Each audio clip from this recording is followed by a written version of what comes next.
I'm Kim Gladden, Director of Discipleship, and I want to welcome you to today's discipleship conversation.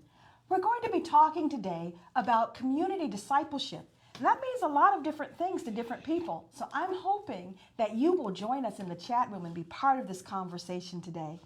Today we have two pastors who are with us who are going to talk about community discipleship in their context. We also have some resources to share with you. And at the end of the program, I'd like to give you 5 fall discipleship cohorts that you can join on your journey. My guests today, which I'm so happy to welcome, Dan Walker and Bernie Haddad. Thanks for having me. We're glad you're here. Dan is a pastor with years of experience in community discipleship and the former director of Love in the Name of Christ. Bernie Haddad is the founder and director of Mercy Unleashed Compassion Ministries. Yes, I ma'am. love that. I love the ring to that. Mercy Thank you. Unleashed Compassion Ministries. So I welcome you both to today's discipleship conversation on community discipleship. In our 5 discipleship prompts, we mentioned that discipleship is intentional, relational, holistic, multiplying, and lifelong. And so when I think about today's conversation, I start thinking about our Wesleyan motto, where we say that we are transforming lives, churches, and communities. It's right in our motto, and communities, through the hope and holiness of Christ. And so today we're going to be focusing on what does it mean to do discipleship in community, and that comes out of a holistic understanding of discipleship.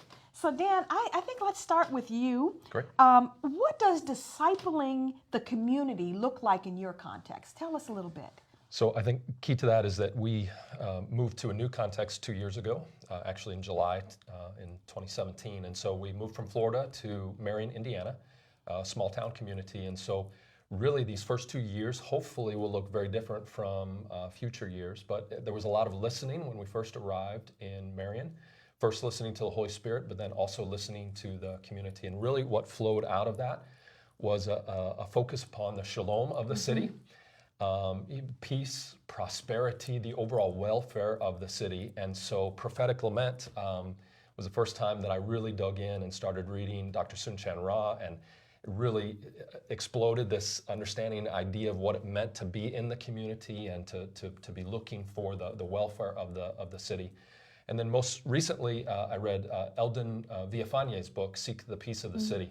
And really the beginning, I didn't know it 2 years ago, but the beginning of his chapter, he gives a real simple 3 steps of how to seek the peace of the city. And it's presence, peace, and prayer. And so as I look at that now, back over the last 2 years, really, for me, being present, discipling the community started just with presence. Listening. When I arrived, it was who in the church is leading the way in the community, and when can I sit down and talk with them, and then ask them who else in the church and who in the community has the voice and has been there. And so a lot of listening to the community that then flowed over into visiting other pastors, visiting other congregations, and just being present, trying to soak in what God's already been doing way ahead of when Joanne, Adriana, and I arrived in Marion. And then the second one, moving towards peace, where those conversations led to invitations to join the advocates.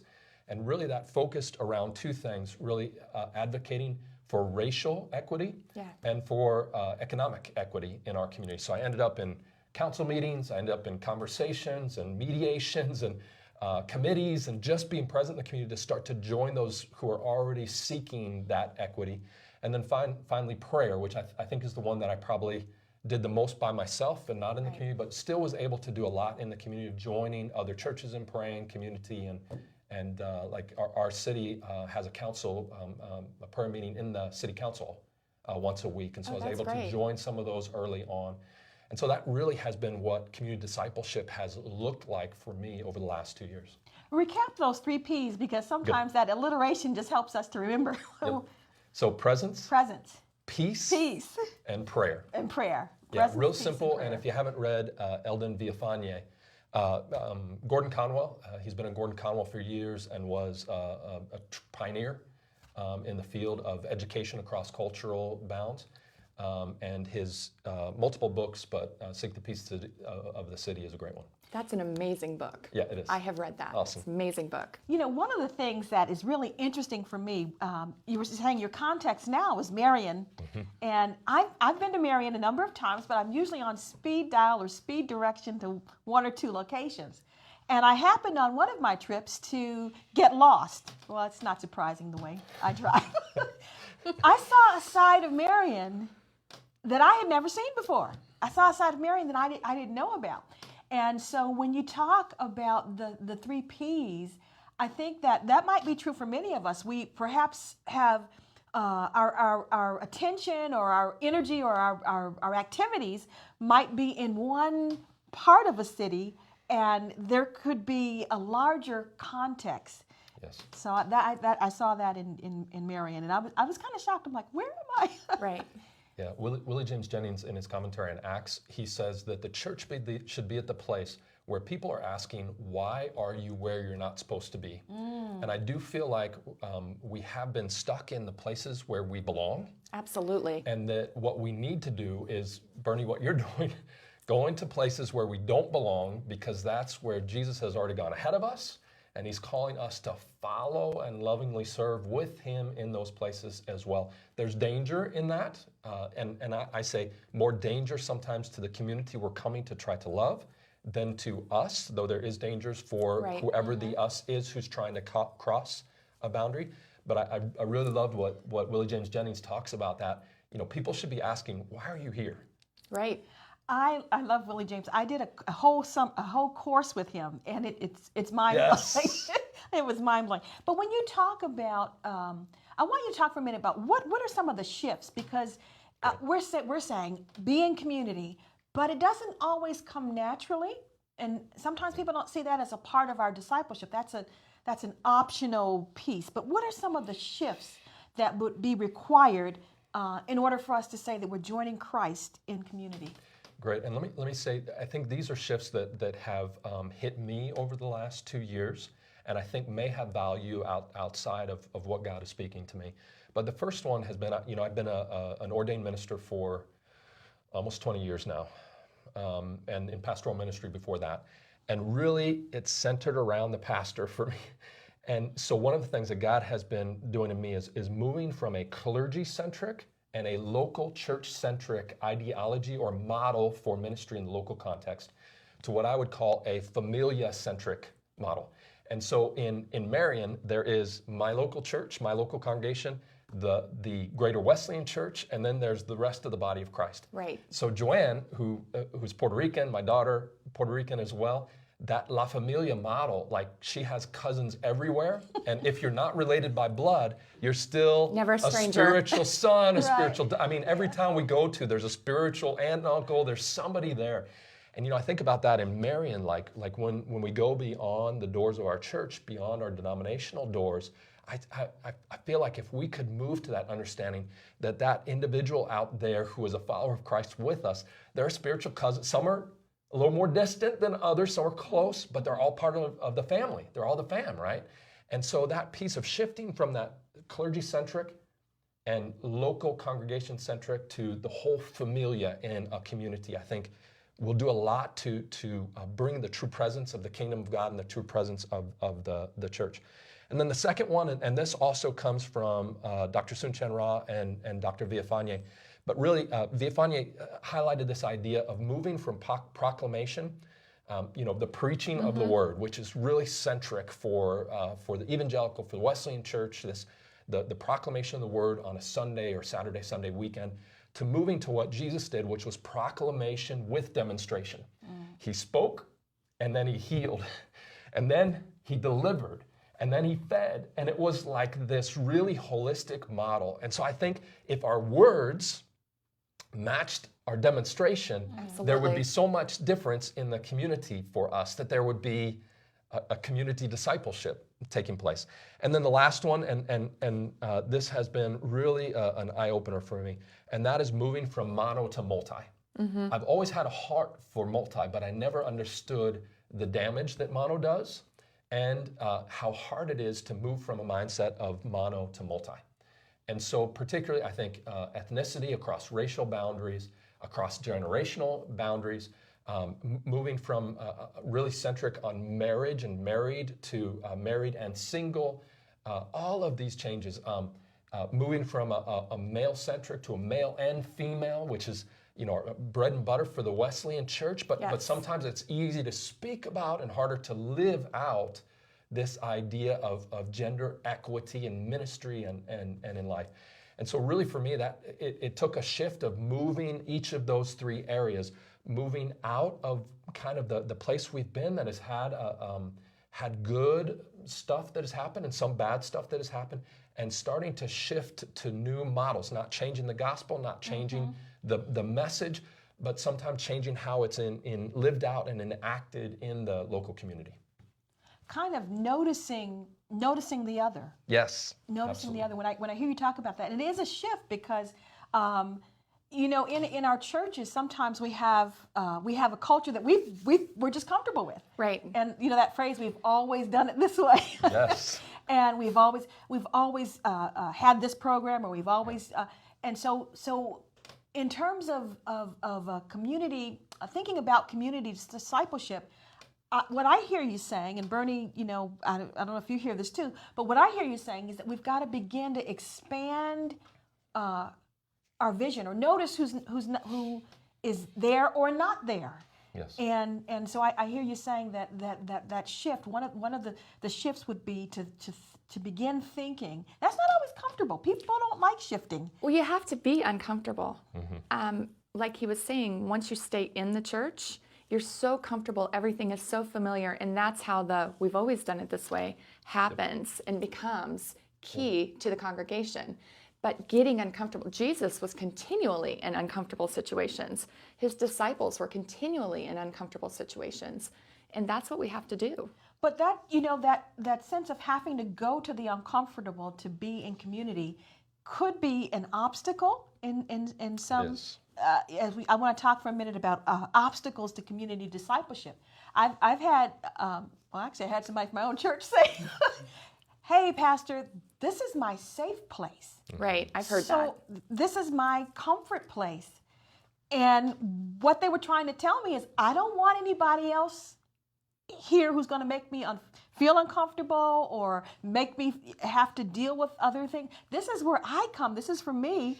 And so there are some obstacles, even as we begin to think about this shift towards thinking about community and seeing community. What are some of the obstacles that you're thinking of in terms of when we talk about actually being in community?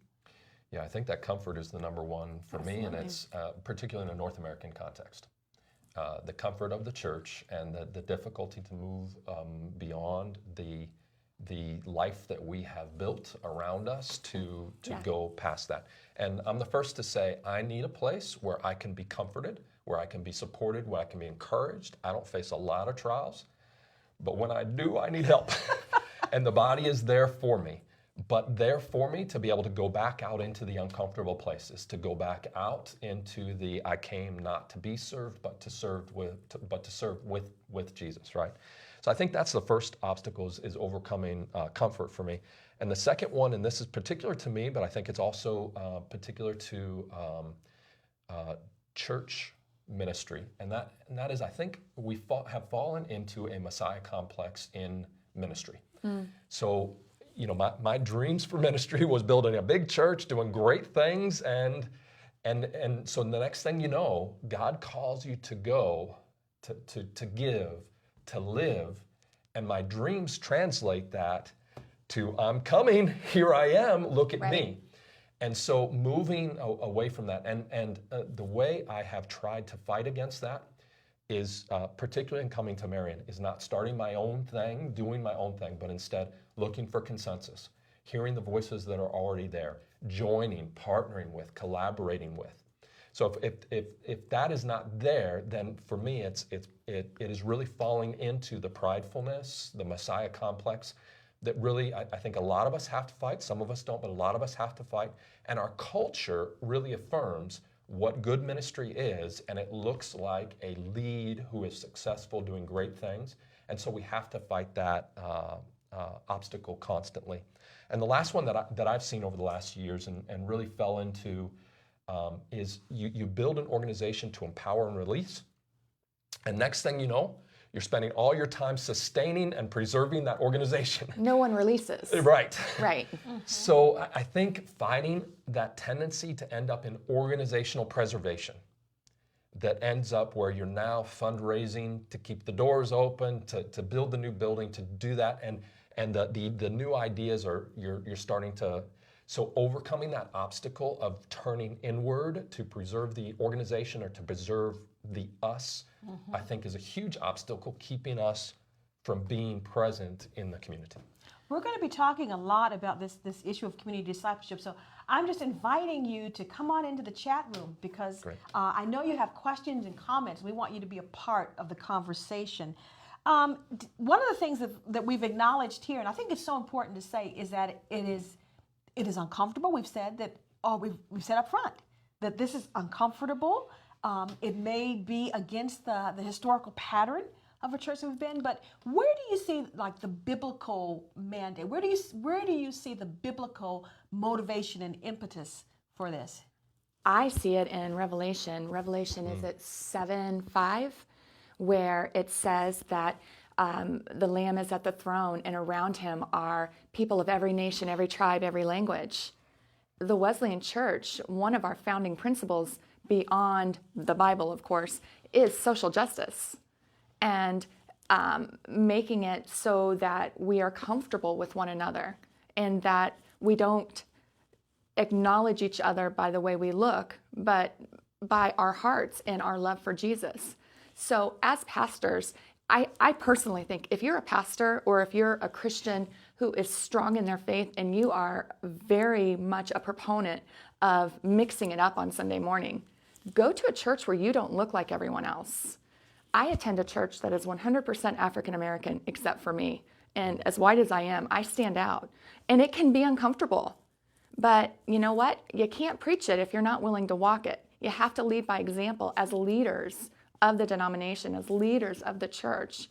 We call for discipleship. We call for community involvement. We have to live it. We have to live it. Yeah, I agree completely. And along those lines, we started the whole Jeremiah 29, seeking the shalom, the peace of the city. But also, it really comes back to our core for me. We look at what are the greatest commandments? Loving God and loving our neighbor, right? Yeah. And then somebody who's smart was, smart or not smart, we're like, Jesus, who is our neighbor? And Jesus gives an example of our neighbor that's not the person next door, not the person who looks or acts like us or who's accepted, but really it's someone across a boundary again. And so I think some of our core ideas or core call as followers of Christ call us to live out a community discipleship, to love neighbors beyond our neighborhood. Absolutely. And I see this as a part of when we talk about the 5, being intentional about your discipleship, being holistic, relational, but being holistic. Absolutely. Multiplying and lifelong. Sometimes we, just like with the love languages, they're ones that we like, okay, well, that one's not as important, or I don't do that one. But Christ calling us to that multi-dimensional aspect of discipleship. And I think when I think of it that way, sometimes I just get hit over the head with the words. Oh, yeah. When he picks up the book and starts reading and says, I've been called to give good news to the poor. I've been called to open blinded eyes and set captives free. Wow. And so right along with holiness, with evangelism, with multiplying churches, building churches, right along with that, I see right in the midst of that is also our call, to be holistic and to reach community. But I recognize also that for some, this is an area of growth or an area of exploration, an area that, hey, we're still, discerning what that means for us. So Dan, I wonder if you could have or give us some resources, someone who's, maybe exploring, okay, what does it mean when I start to turn towards this holistic aspect of discipleship, and I start to turn towards community, because we want to make on-ramps so that everyone, because again, not everyone, this is not an on-ramp that everyone is taking or wants to take. What if someone wanted to just say, how do I get started thinking? I'm not ready for any big steps yet, but how do I get started? Maybe even thinking, praying, reading about this area. Dan? So, Kim, before I jump into that, and just to follow up with what you talked about with one of your members talking about a safe place, and Yes. this holistic idea, I think a starting place is to recognize that this path to joining Jesus, to being his ambassador, to dying to yourself, that Christ lives in you, that you are joining him in that Isaiah text of bringing sight to the blind and healing and setting captives free. All of that for me is the place of abundance, Yeah. and the place of greatest community. So it's I feel like your friend came from this, like, I need to have a safe, healthy place for me, so we can't live mission. We can't disciple the community.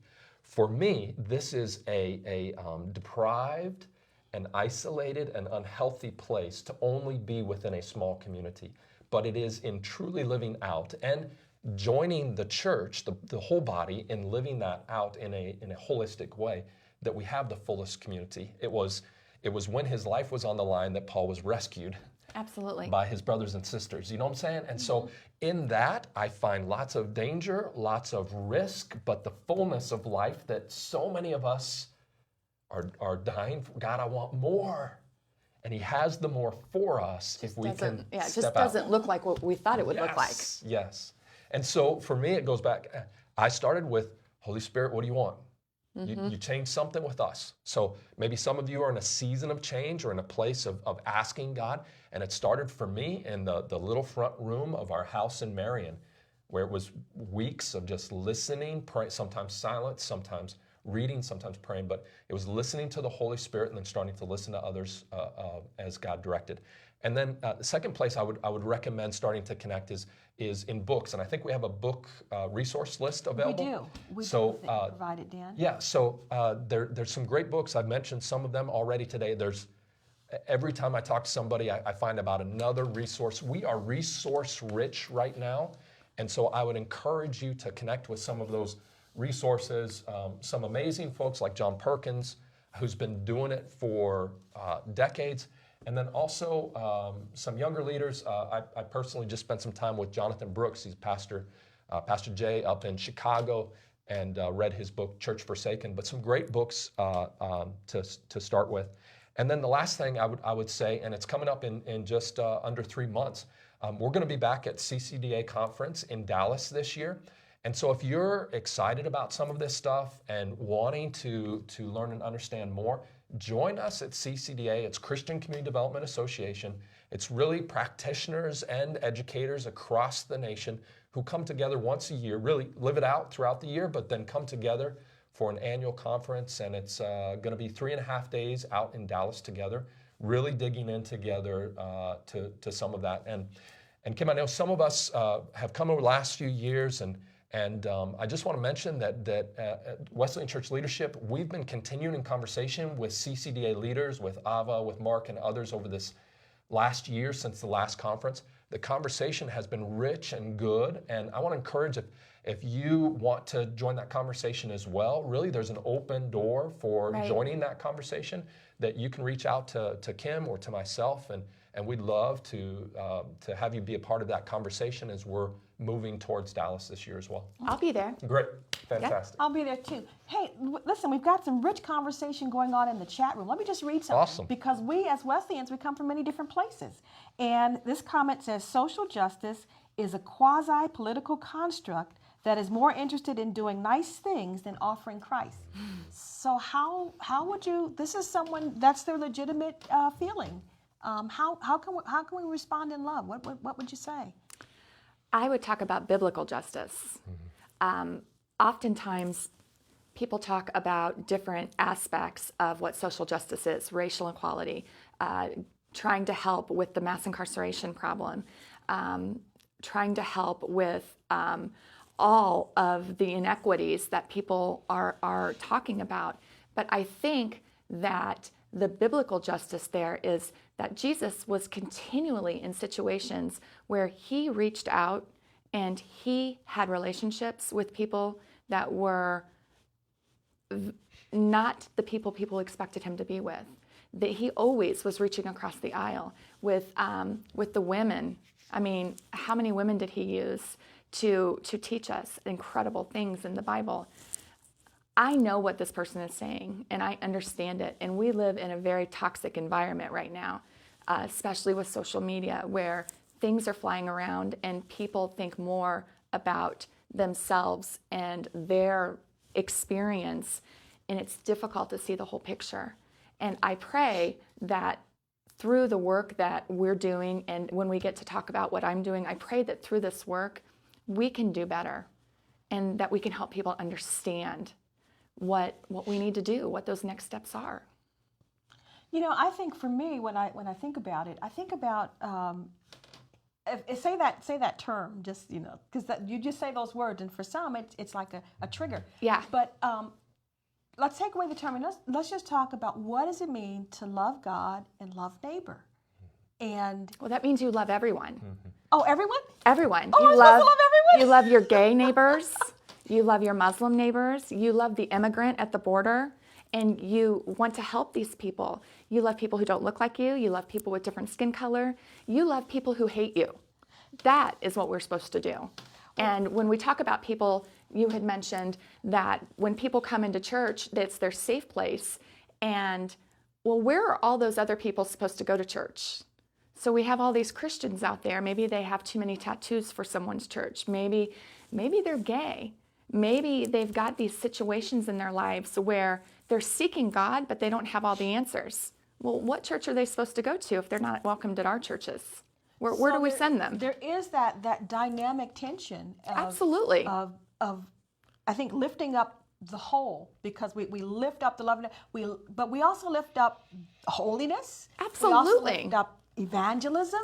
We also lift up outreach. And I think one of the things we've been trying to say in discipleship is that it's not either or. It's not one or the other. It's all and that our discipleship journey includes elements. Right. To be holistic, to be whole, to be encompassing. It includes elements so that we're not siloing off.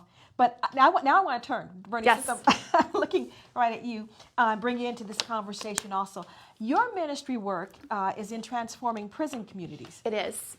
Here's some sobering stats put out from the Lausanne movements. I just want to read a couple of these that just was like, oh, okay. More than 731,000 adults and youth are held in our jails. Mm-hmm. And that makes a mission field, they put out these stats, of more than 3,000 local jails, which would be almost having one in practically every county. The stat, 56% of men behind bars have experienced trauma. And then for women, 98% of the women behind bars have experienced trauma. And the one that I really didn't know was this last one. 1 in 28 children have an incarcerated parent. That's true. More sobering statistics, an even larger mission ground. 2.3 million people are incarcerated in the United States. That includes prisons and jails, 2.3 million. 4 million people are on probation in the United States. Of all of the world prisoners of the entire world, 1 in every 4, 25% of the world prisoners are in the United States. That is an incredible, sobering statistic to me. 2.6 million children have at least one incarcerated parent. Matthew 25 talks about the sick, helping the homeless, feeding the hungry, visiting the prisoner.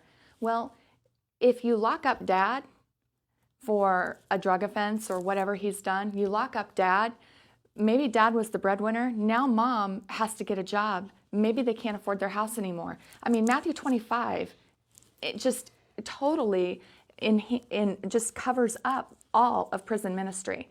With the reentry, the people who are left behind, it's incredible. It's just such a good mission field. Just the harvest is rich. What I want to know, Bernie, is how did you come to be in this ministry? How did that, we're talking about community discipleship, how did you find yourself in a community of prison? Yeah, it was totally God. I would have never guessed, and people who haven't talked to me in a year would have never guessed that I would end up in the prisons. That was never my plan. My plan was to be an attorney, and then God called me into ministry, and then I didn't know why, and I found out last November it was to be inside the prisons. And so through a weekend at Kairos, Kairos is a prison ministry, and through a weekend in Kairos, actually a lady prayed over me and prophesied over me and said, "This is what God has intended for you." And I was looking for a transition from the position that I was in, and I started Mercy Unleashed. So we started it in December of 2018. So you're new. Oh, we are brand new. You are new. But God has opened, I mean, the doors are not just opening, they are flying open. God has shown us so much favor, and I do believe it's because we're walking in obedience. Tell We're us doing about it. the context of your ministry in the prisons. Tell us about the context of that. So what we do, right now, we're only in the male prisons. So we're trying to get into the female prisons in Indiana, but right now we're in the male prisons. And so what we do is we go inside and we teach discipleship. So our ministry seeks out Christians who are already there. A lot of prison ministries, they go in and they evangelize and they seek out people who don't believe yet. And the prisoners have been saved so many times. Exactly, and the prisoners like have been saved. one more You know, in prayer. some ministries, we know we're bringing Jesus in. Yep, Jesus is he's been there. there. He's been there. He's there. So we the go. ministers are there too. Yeah, It the just needs to be ministers built up. and Awesome. a lot Good of for the you. offenders. They're They're ready. preachers. Yeah. They are dynamic preachers. But so we go in, we seek out the offenders who are already Christians. We invite them into our program. I do a discipleship program based on the Banding Together book. And I had the book personalized for Mercy Unleashed. For those of you at home who are using this program, ours does not have the spiral. It had to be specially bound this way because inside prisons you can't take spirals because they're weapons, right? So it's a totally different outlook on things. So once we're in there, we divide them into groups. We do weekly discipleship, and we're there every single week. It's consistent. I've got volunteers. We work with the guys, and we see major, major movement of God. So you're doing discipleship. Discipleship. Discipleship. Discipleship. Not just crocheting. Oh, hankies. no. And I am preaching, and we are doing discipleship, and I am teaching, and we're inside the cell blocks. So you talked about how sometimes this uncomfortable can also be dangerous. We're actually beyond the walls, inside the cell blocks. So where I'm standing and I'm teaching and I'm preaching, out there we've got the day room, which is where the guys are sitting, but out there we've got cells. We have open bathrooms.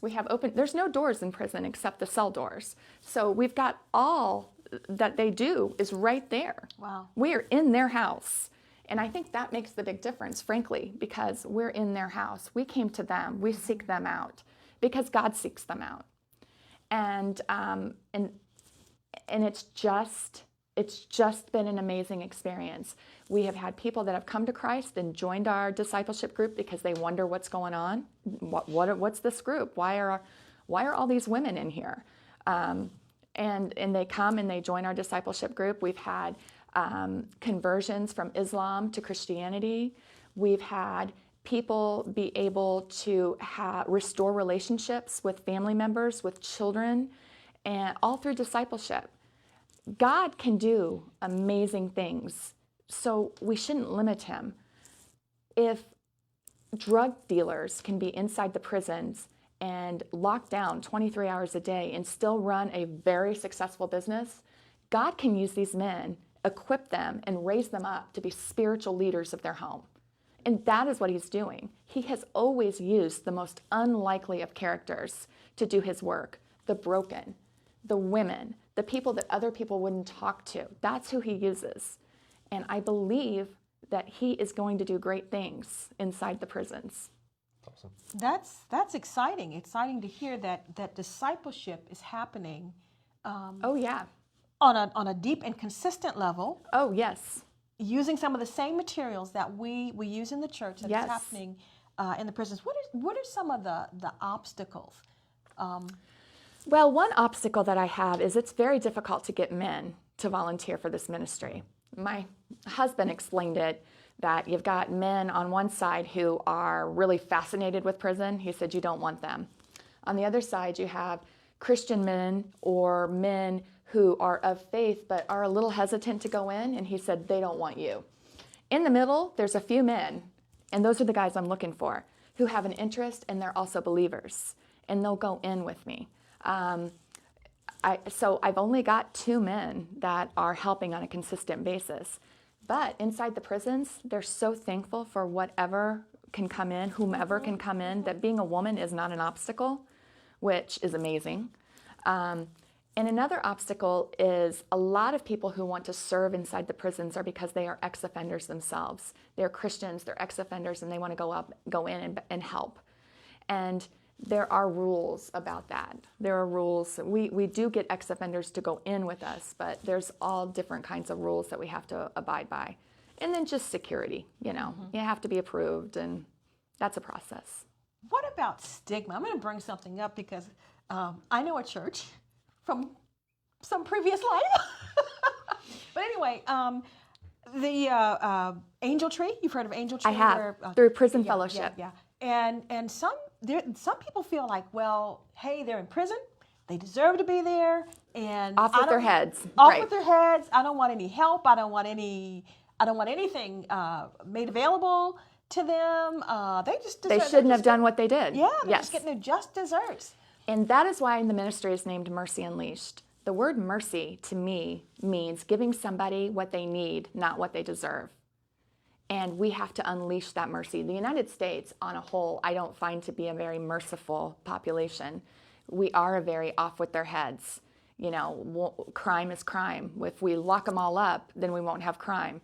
Well, that's not true, because a lot of people are locked up for things that aren't huge crimes, and then they learn bigger crimes on the inside. Right now, we're talking about discipleship. The thing is, with discipleship, we are always being discipled, always. And we are always discipling others. It's just, what are you teaching? What are you taking in? What are you teaching?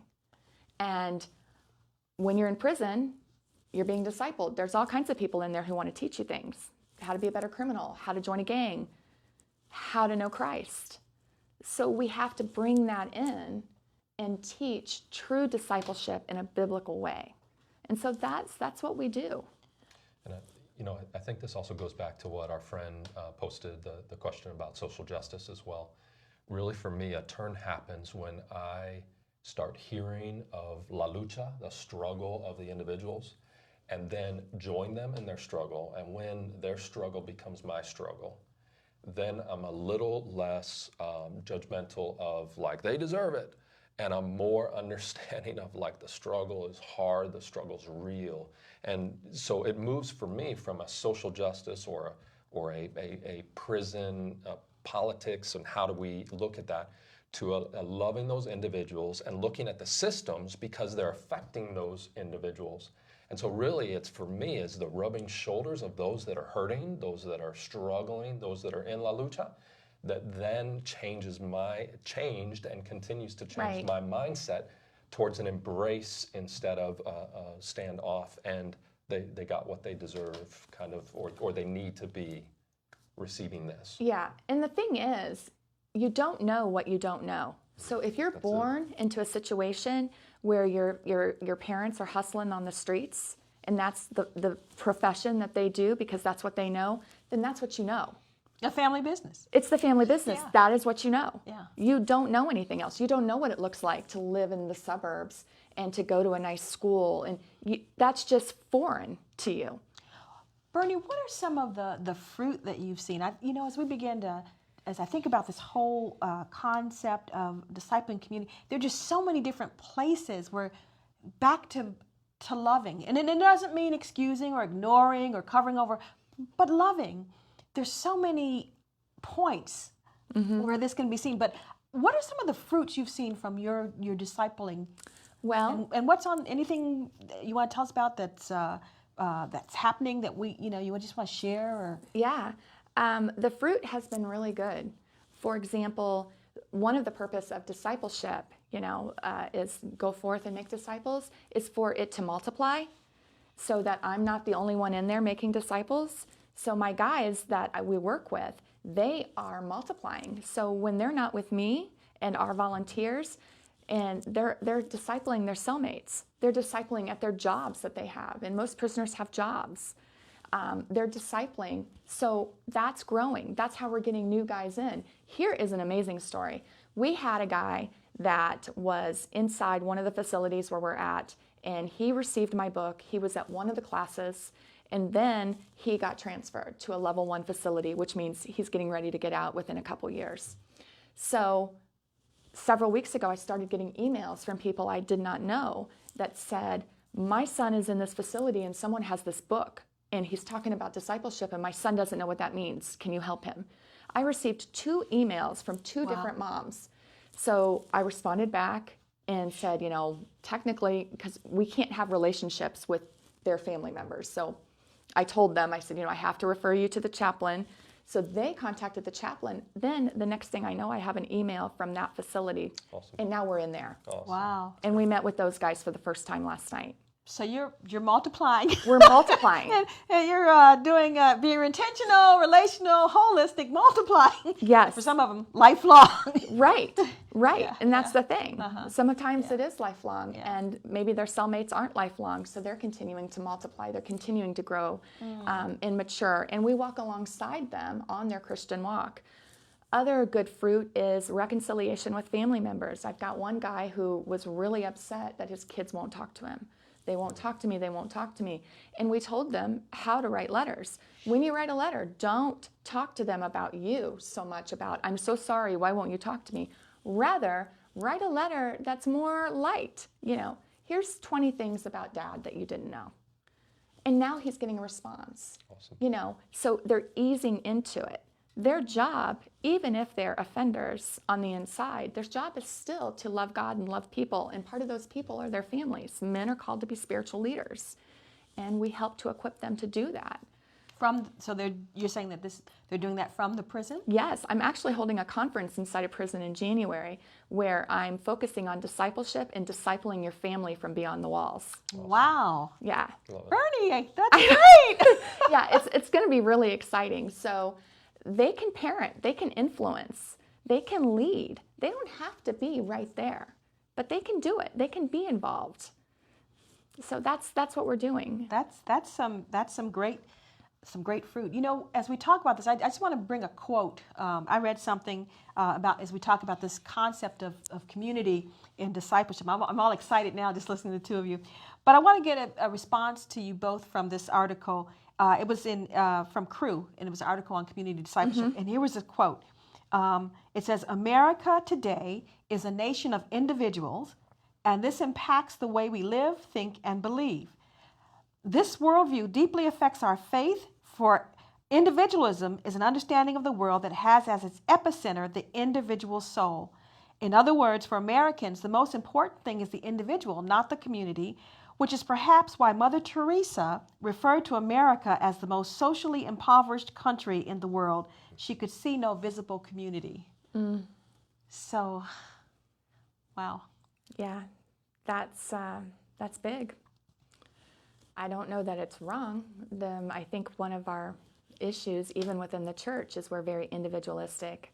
What does this program do for me? Mm-hmm. How's your youth group? Me, yeah. For me, like a consumer. Yes. Yeah, because the whole rise of people taking their families. We go to one church for youth group. We go to one church for worship. We go to one church when we want to do the Bible study. So we just kind of set a menu out of what's our. For me, what's we were my... we were created to be in a relationship with God, but we're also created to be in a relationship with one another. That's why the fellowship is so important. That's why the early church in Acts, it grew by 3,000 members that one day, because they came together in fellowship. They shared everything. They ate together. We need more of that in the United States. And I think we can learn from other cultures, frankly, that are more family-based, more community-focused. Yeah, and I think beyond do we need to change our cultural directive, I think asking the question for us now, like, how do we as the church start living differently? And it honestly will take intentionality. Absolutely. It's going to take much more intentionality to break beyond our smaller circles, our family circles, our little boundaries. And that is stretching, which seems to be a common theme for us Right. today, of stretching ourselves beyond what is comfortable and beyond what is comes naturally to us. But in going beyond that, we connect with people in a deeper way. So I think it is going beyond those to choose to hang out in the garage instead of on the back porch, to go out into the community, to spend time where you're crossing paths with others intentionally. Well, you know, this has just been a really a good conversation, just to get us thinking about the whole idea of community and community discipleship. I want to end. I always do this rapid fire thing, so I'm going to ask you real quick. Perfect. All right, Bernie, what's a disciple? A disciple is someone who uses their sphere of influence to spread the word of Christ. Great, like that. Dan, what's a disciple? An ambassador and follower of Christ. Okay. What's your best discipleship trip? Tip. Relationships. Okay. It's all about relationships. Dan? Relationships. Okay. We got a consensus from the two of you on that. From that completely. Absolutely. We try to disciple outside of relationship, we're in trouble. Great. Well, there's so much more that we could talk about, but I hope that we have at least kind of just stirred some things in terms of your interest in thinking about what is God calling me to do in community. There was this cliche they used to ask, and I hated this question, but they would ask, if your church disappeared from your community or closed down, would anyone notice? Mm-hmm. Would it matter? And so I think what it was trying to get at is that where is the sphere of influence? Where does your church have influence? And I just remember one of the things that we did in my church. We had a ministry to a nursing home, and there were so many times I just wanted to cry because people were so lonely and so they're just sitting in there waiting to die. This was not one of those nice homes with all kinds. This was in a very challenged neighborhood, and so as we would go in, one of the things that made me cry was this woman. She had dementia, and she was trying to describe to another woman who we were, and she says, "You know them," and she got her name all wrong, but she said, "They're the people who come love us." And I thought, oh, that just warmed my, where. So I said, well, that's so that would be an example of a pocket if we didn't do that, or if we weren't there, where people would miss. And so this whole idea of community, and then us acknowledging that, yes, it's messy, it's uncomfortable, it's challenging, but God calls us. If there's any group of people who can go in love, it's got to be the church. It's got to be us, right? Yeah. And so I fully believe that part of the, to use more biblical language, part of the new wine and new wineskins that God has given us is going back to some of that core, going out and loving our neighbors and living out that love as Christ and with Christ. We love because he first loved us. Yeah. First loved us. Thank you, Dan. Thank you, Bernie. My pleasure. I promised Thank you, that Kim. I would tell you, I'm excited just to list for you now, tell you about 5 discipleship cohorts. So we've been saying you don't have to go it alone. Join with other pastors and Wesleyan ministry leaders. And we're excited to announce 5 new discipleship cohorts that are coming up this fall. They're on our website. You're going to be able to register in August, but they're up there now. You can see. Let me just tell you about them. And they're aligned with our 5 discipleship prompts. So intentional, relational, holistic, multiplying, and lifelong. So we've kind of put one under each. So our first cohort is John West. You've heard that name. He's going to be doing Mobilizing Disciple Makers. And if you're familiar, that's the book that Bernie was talking about, that she's using. And he is going to have a 4-week laser-focused training cohort on unpacking the process for multiplying and making disciples in any context. And then we have Tom Crick, excited that he's going to be doing our relational cohort, and he's going to be doing his cohort on small group ministry. And so Tom is new to the Wesleyan Church. He was a former pastor at Saddleback, and he was over their small groups. So if you know anything about Saddleback and their 850 or 1,000 small groups, Tom is the person who was doing that. And he's bringing to us, making available to us if you're interested in establishing and strengthening small group culture, Tom will do that. Our third cohort is going to be Dan Walker, who's here with us today. And Dan's going to be doing a book study on prophetic lament by Soong Chong Ra. And this is a wonderful way to just kind of introduce yourself, to say, hey, this is an area I want to do some reading. I want to do some learning and growth. And so Dan's going to lead through that book study. Our fourth cohort, fall cohort, will be led by Megan Cusimano, and Megan's going to be talking about multiplying in community. And so she's going to be sharing, how do you make those relationships with schools and with government and civic organizations in your community? Megan's going to share in a 4-week cohort how to make those relationships. And they've been successful even in a small town in upstate New York. And then our fifth cohort, it's going to be jointly taught by myself and Dave Higgle from our communications division here at headquarters. We're going to be looking at the emotionally healthy leader. It's an 8-week cohort, and we'll expose you to principles from Pete Scazzaro's Emotionally Healthy Leader book. We've designed this specifically for Wesleyan church leaders to look beneath the surface at issues of uniquely Christian leadership. So we'll explore what it means to survive stress, to plan for planning and decision making, building teams, creating healthy culture, exploring the shadow side of your gift. Every minister has a gift, and that's wonderful. But then there's the other side, the shadow side of your gift. So we'll be exploring that. So I want to invite you. You want to take this one? Yeah. Are you not afraid to face your shadow side? Don't come in unless you're willing to face that shadow side. But I'm willing. Okay, I'll take that. All of them are great. So here's my challenge to you. Pick one. Join us. They're all by Zoom, so wherever you are in the country, and we've heard from some folks outside of the country, some of our other Wesleyan family, they're going to join too. We just got to coordinate those time zones and things. But we invite you to pick an affinity, a group that you're interested in, or pick a stretch. Pick a growth point. And so all of that is available on our website. You can read the description of the cohorts there. Well, that ends today's conversation. I'm so glad you joined us, and I'm just going to invite you to be with us next time for Discipleship Conversations. God bless you as we disciple and grow together.